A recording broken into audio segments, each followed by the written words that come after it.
Convidava a sua Bíblia no Evangelho de Jesus, conforme João, Evangelho de Jesus segundo João, capítulo 17.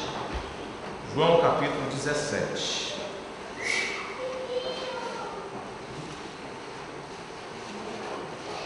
João, capítulo 17, na oração sacerdotal de Jesus.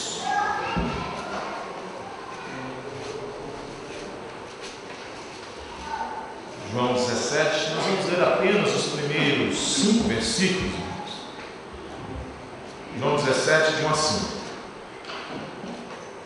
E nos diz assim: tendo Jesus falado estas coisas, levantou os olhos ao céu e disse: Pai, é chegada a hora. Glorifica teu Filho, para que o Filho te glorifique a ti. Assim como lhe conferiste autoridade sobre toda a carne, a fim de que ele conceda a vida eterna a todos os que lhe deste. E a vida eterna é esta: que te conheçam a ti, o único Deus verdadeiro, e a Jesus Cristo a quem enviaste. Eu te glorifiquei na terra, consumando a obra que me confiaste para fazer. E agora glorifica-me, ó Pai, contigo mesmo, com a glória que eu tive junto de ti, antes que houvesse mundo. Vamos orar mais uma vez? Senhor Jesus, nós estamos aqui nesta noite para falar e expor acerca desta oração tão preciosa que o Senhor fez há tantos anos atrás. Mas oração essa que continua sendo respondida pelo Deus Pai ao longo da história. Louvado seja o teu santo nome, ó Cristo amado, porque tu és o nosso eterno Salvador e intercessor, e nós te agradecemos por isso. Que o Espírito Santo do Senhor possa nos instruir nesta hora. Nós assim oramos, agradecidos. É no teu nome, Senhor Jesus. Amém. Queridos, penso que normalmente as nossas orações, ou em nossas orações, nós já temos quase que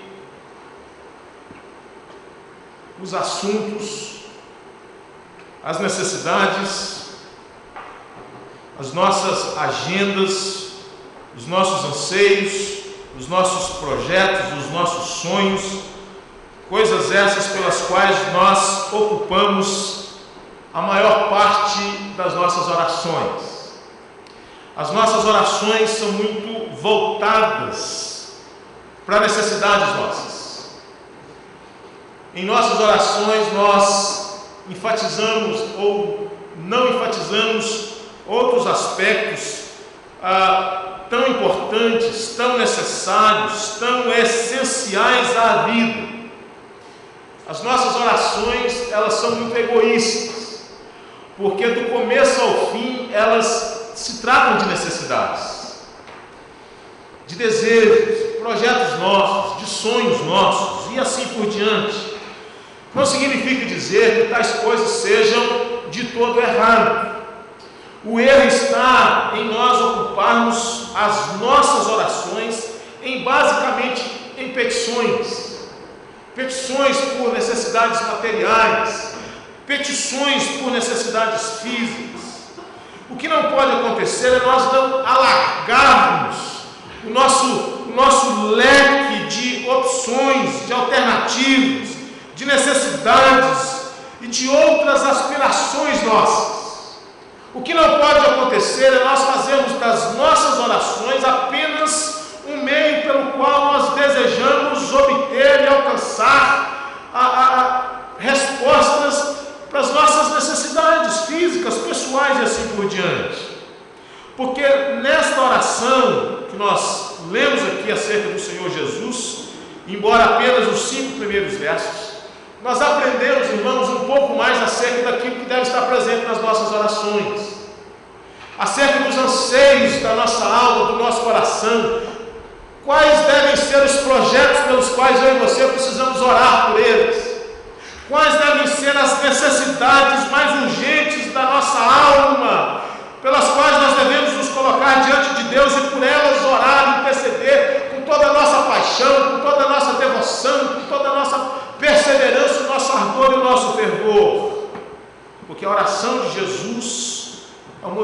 temos de oração. E eu gostaria de pensar com os irmãos aqui hoje acerca desses 5 primeiros versos, sobre a necessidade de nós aprendermos a orar. Oração para viver e oração para morrer. O que Jesus nos ensina no capítulo 17 é acerca da oração para viver e oração para morrer. Já viu isso? Você ora para isso? Oração para viver e para morrer. É o que Jesus está nos ensinando aqui. Tá certo?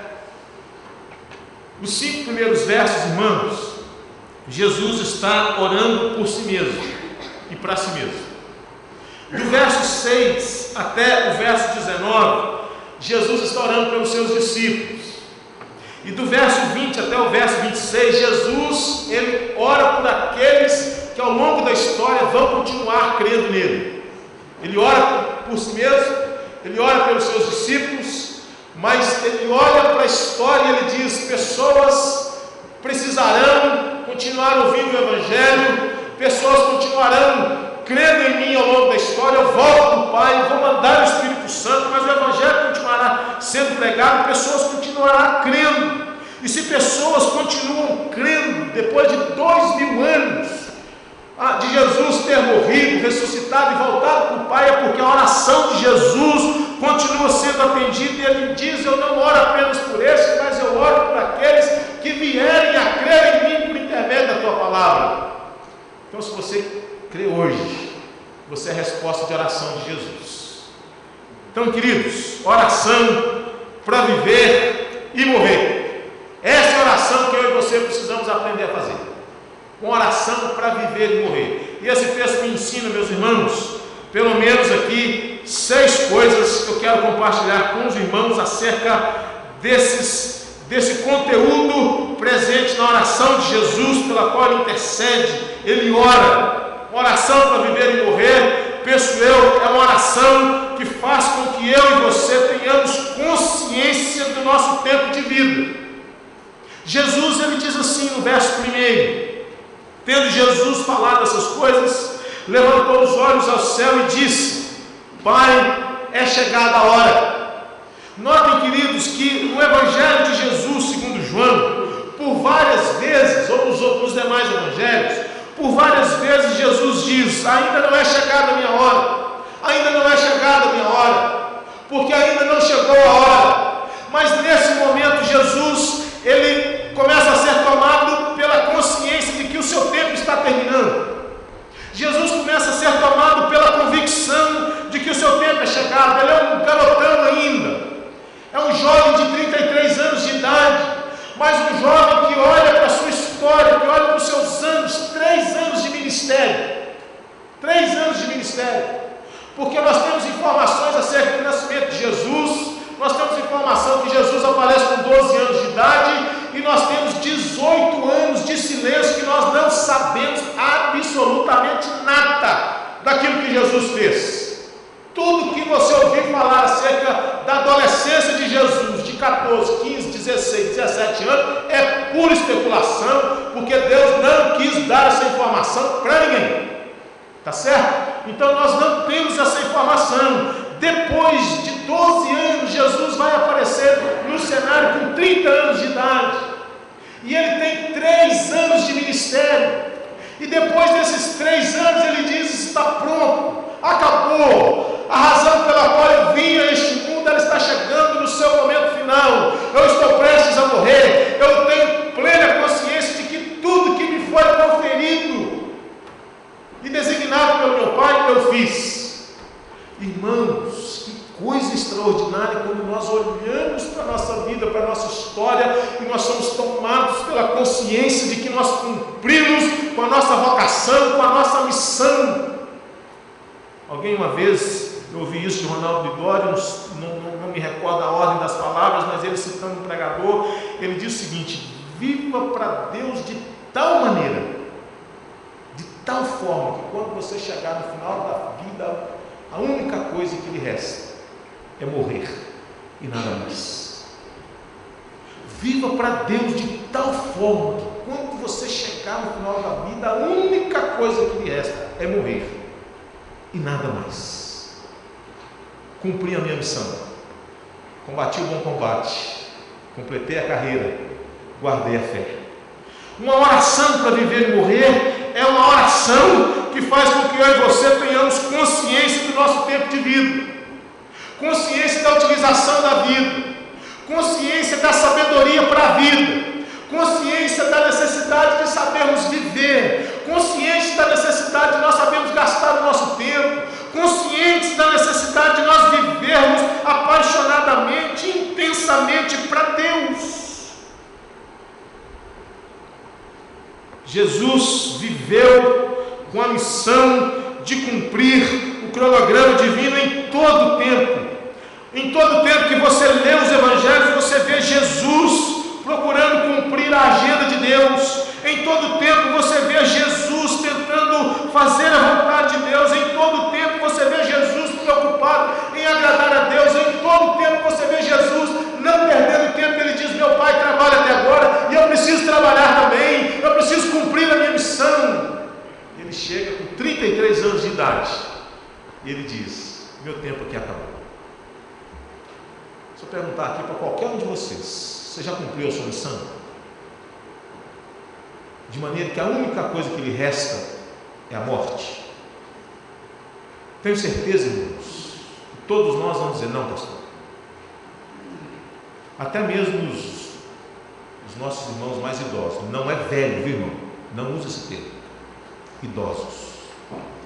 Esse é o termo bonito. Cristão, idosos. Coisa boa. Certo? Até mesmo os nossos idosos vai dizer, olhar para o irmão Rui, 85 anos de idade, ele poderia dizer: puxa vida, criei os meus filhos, meus netos estão aí todos encaminhados, cumpri a minha missão. Mas ele diz: não, pastor, tem uma peça aqui de teatro que até que enfim essa peça está saindo do papel. É ou não é? Louvado seja Deus. E esse homem ontem estava igual o Reinaldo Giannichini naquele palco. Gostou, irmão? Parecendo aqueles atores assim globais. Coisa boa.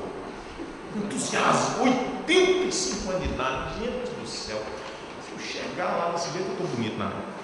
Então, irmãos, conscientes de que acerca do seu tempo de vida, Jesus diz: pai, é chegada a hora, meu tempo está acabando, estou terminando a minha missão, estou cumprindo tudo aquilo para o qual eu vim. Segunda coisa, queridos, dentro dessa sequência aí, uma oração para viver e morrer é uma oração que faz com que eu e você tenhamos plena consciência acerca da nossa missão, da missão de Deus para a minha vida e para a sua vida, porque Jesus, ele diz assim: glorifica teu filho para que o filho te glorifique a ti. Veja, queridos, que o que Jesus está orando aqui é para que Deus, para que ele terminasse aquilo para o qual ele veio. Pai, glorifica-me. Mas essa glorificação não significava dizer que você não precisa morrer. Essa glorificação que Jesus pede para o Pai significa dizer: pai, eu estou disposto a te obedecer até a morte, morte de cruz. Pai, eu tenho consciência da minha missão, e a minha oração é que o Senhor cumpra em mim a tua vontade. Eu vim a este mundo para morrer, e eu estou pronto para morrer. Hoje nós oramos para ter riquezas, nós não oramos para a morte de cruz. Não oramos para Deus nos dar condições e graça de viver para obedecer a Deus, custe o que custar, se necessário for a nossa vida. A oração de Jesus, meus irmãos: pai, glorifica o teu filho para que o filho te glorifique. Ele está dizendo: a maneira pela qual eu vou te glorificar, pai, é morrendo na cruz, e a razão pela qual eu vim é a cruz. Então glorifica-me, porque eu quero te glorificar morrendo na cruz. Como nós queremos glorificar a Deus hoje? Contando as bênçãos, louvado seja Deus, graça de Deus. Mas nós não oramos às vezes, meus irmãos, para que Deus nos dê graça, nos dê capacidade de viver obedecendo a sua palavra, custe o que custar, de viver para glorificar o teu nome, custe o que custar, de vivermos para exaltá-lo, custe o que custar. Nós não oramos assim às vezes. E essa oração para viver e morrer é a oração pela qual nós oramos para que Deus nos revista de graça, de maneira que mesmo diante de oposição, de perseguição, seja do que for, nós não abrimos mão de obedecer a Cristo em momento algum da vida. Jesus queria morrer, ele queria morrer, pois ele sabia que a sua morte seria fonte de vida para milhões de pessoas. E aqui nós vemos um Jesus querendo obedecer ao Pai até a morte, e morte de cruz. Paulo vai falar sobre isso em Filipenses capítulo 2. Ele foi obediente até a morte, e morte de cruz. Uma oração para viver e morrer é uma oração que quer viver para obedecer. Ele queria glorificar a Deus morrendo, substituindo pessoas na cruz. É de oração assim que precisamos fazer, irmãos. Uma oração para viver e morrer é uma oração que visa fazermos viver no centro da vontade de Deus. Você hoje está vivendo assim? Você hoje tem essa convicção de que você está alinhado com Deus, a sua vida está alinhada com Deus, você está vivendo, fazendo a vontade de Deus, glorificando a Deus? Você tem essa convicção? O Senhor Jesus, ele é tomado por essa convicção da sua missão, e ele ora para que o Pai o capacitasse de tal maneira que a cruz, ou na cruz, tanto o Filho quanto o Pai fossem glorificados. Terceira coisa que eu aprendo aqui, queridos, sobre uma oração para viver e morrer, é uma oração que nos leva a ter uma consciência da soberania de Deus na nossa salvação. Porque o verso 2 do Senhor Jesus, ele diz assim: assim como lhe conferiste autoridade sobre toda a carne, a fim de que ele conceda a vida eterna a todos os que lhe deste. Jesus está dizendo assim: Pai, o Senhor me confiou autoridade, e eu tenho autoridade para conceder vida eterna. Mas vida eterna a quem? E ele diz: vida eterna a todos os que o Senhor tem me dado. E se você ler mais à frente no Evangelho, você vai ver Jesus dizendo o seguinte: ninguém pode vir a mim se o Pai que me enviou não trouxer. Ninguém pode ir a Cristo se não for pelo Pai.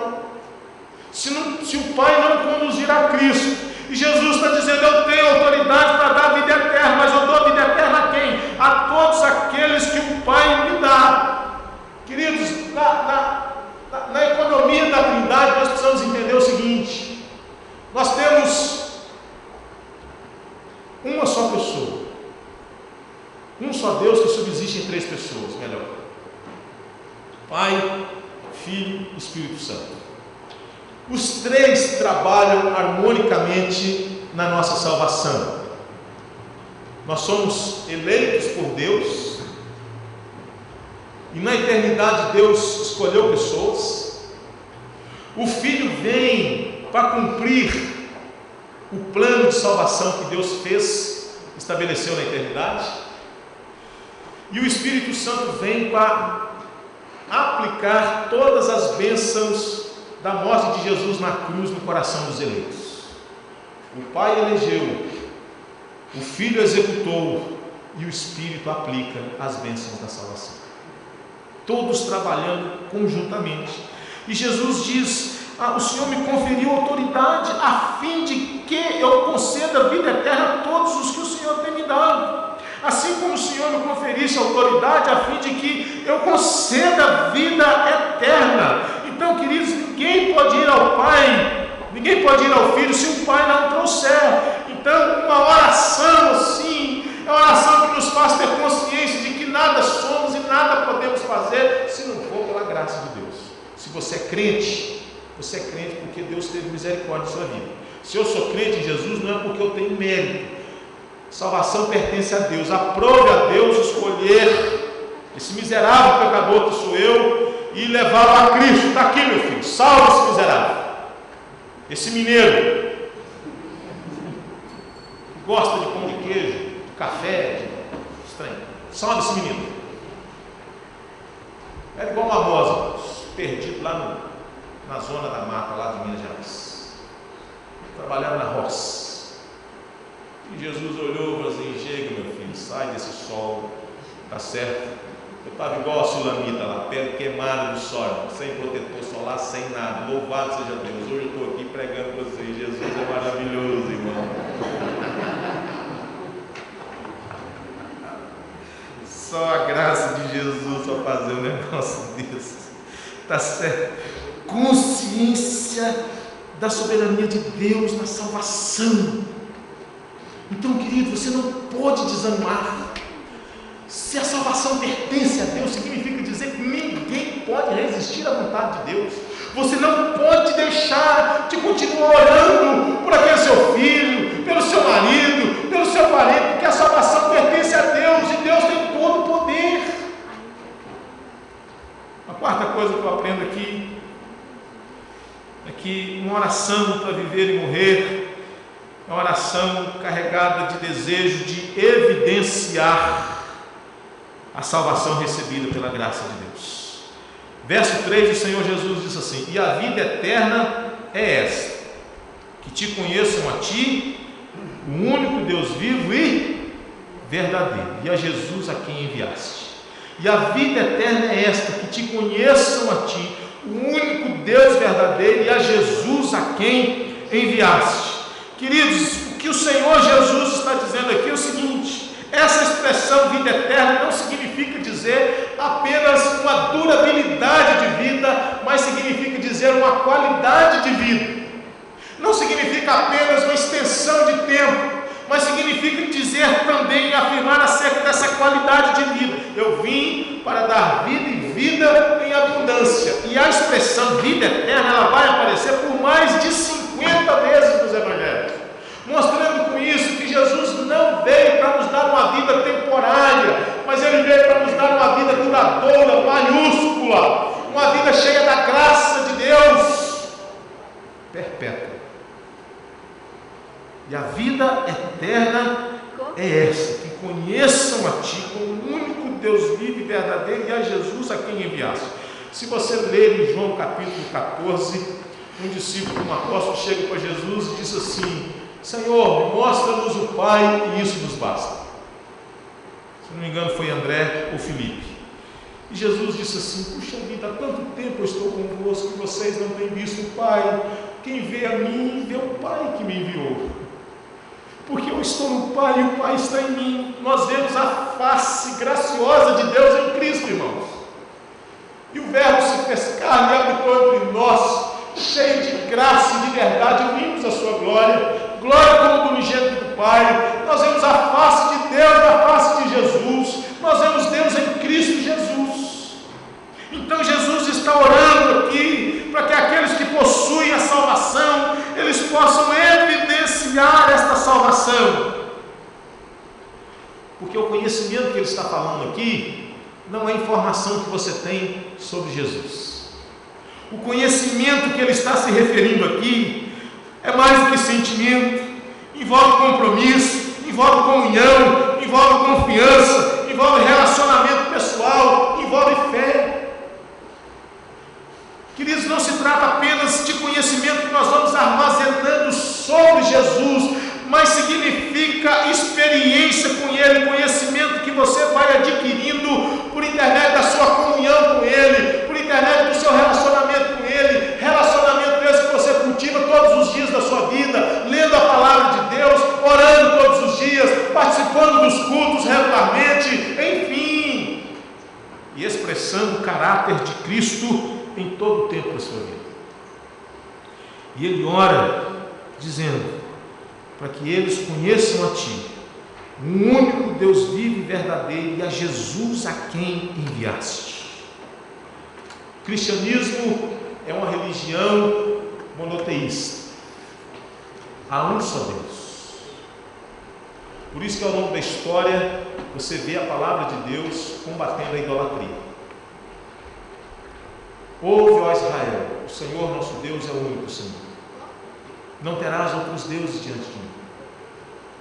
Mas pastor, Jesus não é Deus? É Deus. Por isso nós afirmamos que a Trindade é um só Deus, que subsiste em três pessoas. tem a mesma essência, mas é um só Deus. É Deus Pai, Filho e Espírito Santo. Evidência da salvação. Porque, queridos, nós precisamos entender que Jesus é a revelação máxima também de Deus. Porque quando Ele diz para que conheçam a Ti, como que nós conhecemos a Cristo? Querido, todas as vezes que lá em Israel é cavado, é descoberto um arquivo, uma informação, um esqueleto, uma pedra ou qualquer outra coisa, ali é enterrado um ateu. Esse livro que temos nas mãos está para nascer alguém para dizer que isso aqui é ficção humana, isso é produto humano. Jesus não é um mito, Jesus nasceu. Jesus não é um mito, Jesus nasceu. A palavra de Deus não é produto humano, é produto de Deus. Nós temos mais evidências para comprovar tudo que está aqui, tudo que a Bíblia diz, do que qualquer outra coisa que você queira saber acerca de qualquer assunto que você quiser. Bíblia não é apenas uma questão de fé, é uma questão de razão também. É fatos históricos, não fictícios, verossímeis, não utópicos. Jesus nasceu, Jesus entrou na história, e a Bíblia, ela existe para registrar, para relatar essa revelação maiúscula de Deus que se deu em Cristo Jesus. Queridos, nós não precisamos de nenhuma outra coisa mais, porque tudo que nos era necessário saber para a nossa salvação e como viver, nós já temos em Cristo Jesus. Hebreus capítulo 1, verso 1 e 2 é um texto precioso demais, porque a Bíblia diz assim: havendo Deus outrora falado de muitas vezes aos pais pelos profetas, nestes últimos dias nos falou pelo Filho, a quem constituiu o herdeiro de todas as coisas, pelo qual também fez o universo. Uma quinta coisa que eu aprendo aqui acerca dessa oração para viver e morrer, que é uma oração que nos leva a viver em submissão à vontade de Deus. Porque o verso 4 nos diz assim: eu te glorifiquei na terra, consumando a obra para que me enviaste. Presta atenção, eu te glorifiquei na terra, consumando a obra que me confiaste para fazer. Por que você está aqui? Você existe com qual propósito? Para cumprir os seus projetos? Os seus planos? Os seus ideais? E a pergunta é: onde entra Deus nos seus planos? Porque Jesus, irmãos, lá no capítulo 5, verso 34, ele diz assim: a minha comida consiste em fazer a vontade daquele que me enviou e realizar a sua obra. A coisa mais importante pela qual eu e você devemos ter convicção é de que nós estamos vivendo para fazer a vontade daquele que nos chamou, que nós estamos sendo agradáveis a Ele, que nós estamos agradando em todo o tempo, que nós estamos fazendo a obra dEle, aquilo que Ele determinou para cada um de nós. Nós precisamos ter consciência de que nós assim estamos fazendo. A minha comida é essa, é fazer a vontade daquele que me enviou. Queridos, e quantas vezes nós colocamos o nosso egocentrismo no centro de todas as coisas, mas nessa oração de Jesus, Deus está no centro da sua vida. Na oração de Jesus, a vontade de Deus é a coisa mais importante para a sua vida. Na oração de Jesus, viver de acordo com a vontade do Pai é o seu maior projeto de vida. Deixa eu te dizer uma coisa: o seu maior projeto de vida é a vontade de Deus, é viver para fazer a vontade de Deus, é viver para Deus. Não adianta o homem ganhar o mundo inteiro e perder a sua alma. Uma oração para viver e morrer é uma oração que visa fazer com que a minha vontade seja anulada e a vontade de Cristo esteja acima de todas as coisas. Deixa eu te dizer uma coisa: Se Jesus não está no centro da sua vida, há uma outra coisa no centro da sua vida. Mas na sua vida, nunca vai deixar de ter alguém no centro, nem que seja você mesmo. Se Jesus não estiver reinando na sua vida, há qualquer outra coisa reinando, mas sem um rei, sem um Senhor, nós não vivemos. Se não for Jesus, vai ser qualquer outra coisa. Pode ser a sua carreira, seus projetos profissionais, pode ser o dinheiro, pode ser o sexo, pode ser qualquer outra coisa. Mas sem ídolos ninguém vive. E se Jesus não estiver ocupando o centro, outro Deus estará ocupando. Estará ocupando. Uma oração para viver e morrer é uma oração que visa fazer com que Deus esteja no centro da nossa vida. Irmão, já pensou? Quer comais, quer bebais ou façais qualquer outra coisa qualquer, fazei para a glória de Deus. Meu namoro é para a glória de Deus. Minha família existe para a glória de Deus. Os meus filhos existem para a glória de Deus. Os meus pais existem para a glória de Deus. Tudo para a glória de Deus. Que coisa maravilhosa isso. Que convicção. Eu te glorifiquei na terra, consumando a obra que me confiaste para fazer. Será que nós podemos dizer isso, irmãos? Senhor, eu estou vivendo para fazer a tua vontade. Eu estou vivendo para satisfazer o Senhor em todo o tempo.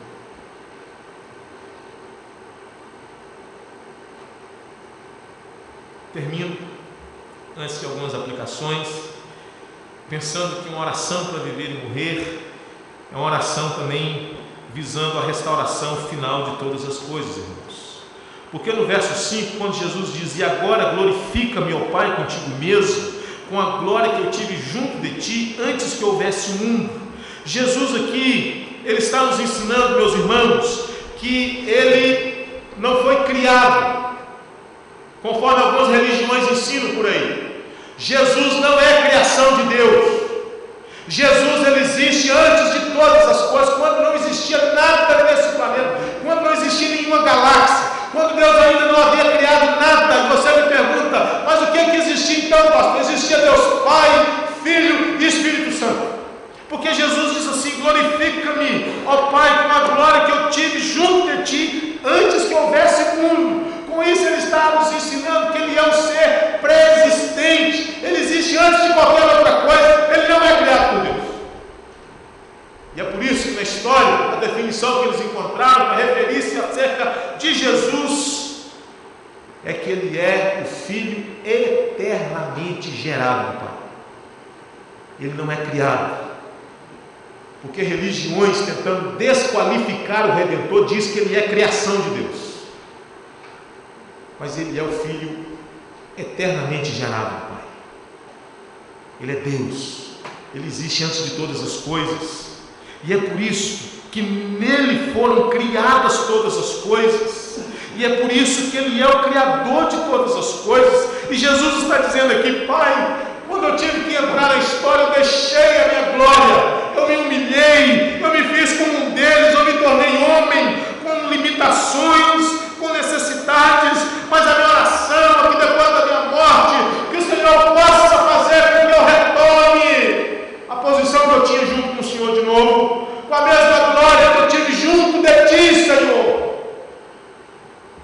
Por essa restauração que ele ora, é para voltar para aquela mesma glória que ele deixou quando ele se tornou um homem.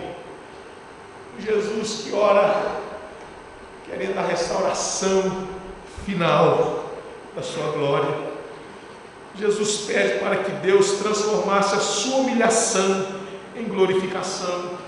Jesus anseia pela glória de regozijar-se na alegria do seu povo salvo. Uma oração para viver e morrer é uma oração que crê que Deus é aquele que restaura todas as coisas, meus irmãos. Que nada está perdido. Que enquanto a vida há esperança. Nós servimos um Deus que é o Redentor, o Criador, o Sustentador, aquele que pode todas as coisas. Essas são as lições que eu tiro acerca de uma oração para viver e morrer. É uma oração que nos prepara para a vida, para viver da maneira como Deus quer. E quando nós temos consciência de que estamos vivendo como Deus quer, não temos medo da morte. Só tem medo da morte quem não soube viver. Porque quem soube viver para Deus não tem medo de morrer. Só tem a morte quem teve medo da vida. Mas quem nunca teve medo da vida e de viver a vida da maneira como Deus quer que vivamos a vida, não tem a morte, não teme a morte, porque parte dessa vida com a consciência de que viveu para Deus. Mas quando nós vivemos para nós mesmos e quando a morte de repente começa a chegar, queridos, nós somos tomados de pavor, de medo, de angústias. Mas quando nós temos convicção de que vivemos para Deus o tempo inteiro, não temos medo de morrer, porque a nossa vida foi um poema feito e escrito todos os dias para Deus. O que nós aprendemos com isso, irmãos? Eu faço apenas algumas aplicações e termino aqui. A primeira coisa que eu aprendo, irmãos, e é uma pergunta que eu faço: quem está governando a sua vida hoje? Será que eu posso dizer, já não sou eu quem vive, mas é Cristo que vive em mim? Se nós não vivemos para adorar a Jesus Cristo, há outra coisa tomando esse lugar da minha vida. Ocupados demais para Deus. Não sobra tempo mais para Deus. Hoje não, pastor. Hoje não dá. Hoje não é possível. Há outras coisas mais importantes do que o Cordeiro. Cuidado. Talvez esteja outro tomando o lugar do Cordeiro no seu coração. Segunda coisa é que Jesus é o caminho para a restauração de todas as coisas, pois nele a glória e a comunhão que um dia os nossos primeiros pais desfrutaram com Deus. Os nossos primeiros pais, Adão e Eva, queridos, eles tinham uma comunhão maravilhosa com Deus, mas quando entrou o pecado na história, o pecado trouxe divisão. Mas em Cristo Jesus, o pecador é restaurado de novo. Deus estava em Cristo, reconciliando consigo o mundo. Estamos aqui para pregar acerca de um Jesus que veio para mudar a minha vida e a sua vida, para restaurar a minha vida e a sua vida, para nos salvar. Se a coisa mais importante que pode acontecer na vida de uma pessoa é a salvação, o resto é detalhe, meu querido. Então, se você está com crise na sua vida familiar, isso é detalhe, tá certo? Mas Jesus pode restaurar a sua vida conjugal, Jesus pode restaurar a sua vida familiar, Jesus pode restaurar o seu filho, Jesus pode restaurar você. Porque se aquilo que é impossível para os homens, que é salvar-se, ninguém pode se salvar. Por isso que Jesus disse: isso é impossível aos homens. Se aquilo que é impossível para mim, Deus fez por mim, o que mais Ele não poderá fazer? E a última coisa: que restauração você está precisando na sua vida hoje? Restauração emocional? Restauração familiar? Restauração física? Ou restauração espiritual? Você precisa do Salvador. Que restauração você precisa? Seja ela qual for, eu quero te dizer que Jesus é o restaurador. Louvado seja Deus.